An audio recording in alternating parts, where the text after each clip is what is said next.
You have a secret alarm system inside your body, and it triggers every single time you eat. Now, when it's working right, it's a huge key to your health. But when it fails, it breaks down in complete silence, often years before any standard test could even spot a problem. So here's the big question, right?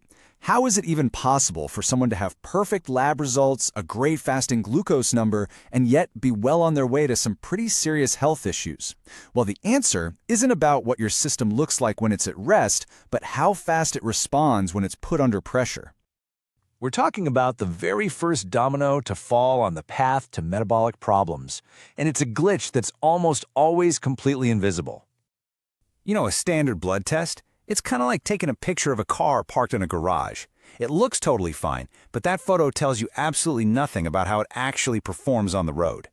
The thing is, long before your resting blood sugar even starts to creep up, the high-performance engine designed to handle sugar from your meals might already be starting to fail. So what is this hidden system? Let's meet the body's rapid response team. Its first responder to food, the first phase insulin response. So what is it exactly? Well, think of it like a preemptive strike. As soon as you start eating, your pancreas unleashes this prepackaged, ready-to-go burst of insulin. Its whole job is to get out ahead of the sugar from your meal and stop a blood sugar spike before it can even get started. And here's how it does it. The pancreas keeps this small, elite squad of insulin on standby. Just about 5 to 10% of its total supply is docked and ready for immediate deployment. Seriously, they're like firefighters in the truck with the engine running, just waiting for the alarm to sound. And this response is unbelievably fast. I mean, the moment sensors in your mouth and gut detect food, a signal fires to the pancreas.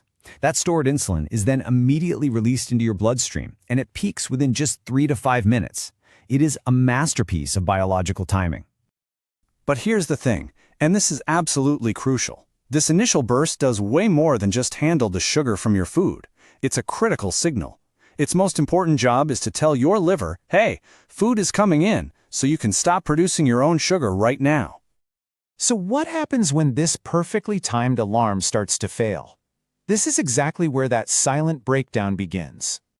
Now, what's really interesting here is that the problem isn't a lack of insulin, you've got plenty of it.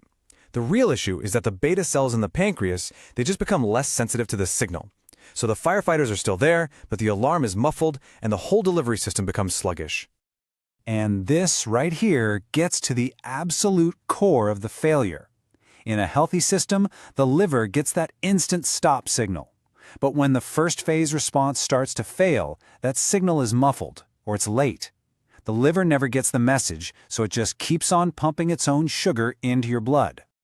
The consequences of this one missed signal are immediate, and they're damaging. So let's take a look at the dangerous ripple effect that's created by this tiny missing spark. What you get is this double sugar hit.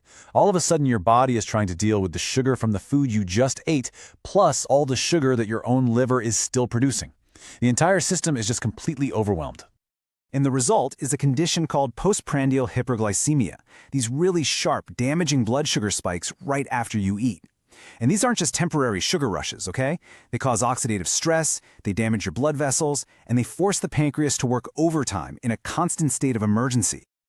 So if this whole problem is silent and standard tests miss it, how in the world do we find the clues to actually unmask it?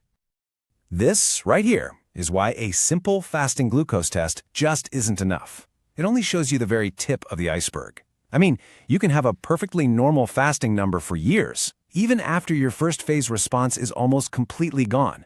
By the time that number starts to rise, significant damage may have already been done. To really see what's happening under the surface, you need a dynamic test, not a static one.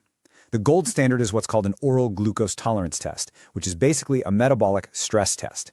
You drink a specific sugary solution, and doctors track exactly how your body responds to that challenge in real time. And here it is. This is the smoking gun. A blood sugar reading over 155 at the 1 hour mark is the key indicator. Get this, even if your blood sugar comes back down to normal by the second hour, that huge initial spike reveals that the protective first phase response has failed. So the standard test, the OGTT, it shows you the result of the problem, the high blood sugar. But some more advanced tests, like a Kraft profile, can look even deeper by measuring your insulin levels directly. They can actually see the timing of the response, confirming if that critical first wave of insulin is delayed or just missing entirely. You know, ultimately, this all just goes to show that true metabolic health isn't measured in a single, static snapshot. It's measured in how our bodies respond under pressure. And it's a really good reminder that sometimes the most important signals are the ones we might not even know we're missing.